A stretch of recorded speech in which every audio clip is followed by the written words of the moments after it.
নমস্কার। High blood pressure দীর্ঘমেয়াদী সঙ্গী। কারণ রক্তের সার্কুলেটরি সিস্টেম যখন বিঘ্নিত হয় তখন এই জিনিসটা দেখা দেয় এবং অনেক সময় দেখবেন আপনার লিপিড প্রোফাইলে কোলেস্টেরলের মাত্রা, ট্রাইগ্লিসারিডের মাত্রা এগুলো বেড়ে যায়, যার জন্যও কিন্তু রক্তকে পাম্পিং করতে অনেক ক্ষেত্রে অসুবিধা হয়। এই সব জিনিসগুলো মানুষের জীবনকে কিন্তু একটা খুব পেনফুল সিচুয়েশনের মধ্যে নিয়ে যায় এবং যে কোনো একটা অঘটনও ঘটতে পারে।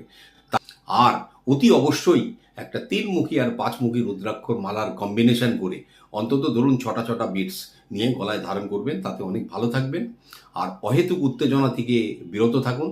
আর যখনই প্রেশার দেখবেন একটু বেশির দিকে, পালস রেট হাই 90-এর ওপরে, চন্দ্রভেদী প্রাণায়ামটা করবেন, অনুলোম বিলোমটা করবেন। চন্দ্রভেদী মানে হচ্ছে ডান নাক বন্ধ করে বা নাক দিয়ে নিঃশ্বাস নেওয়া ছাড়া, নিঃশ্বাসটা নিয়ে একটু হোল্ড করতে হয়, তারপরে ধীরে ধীরে ছাড়তে হয়।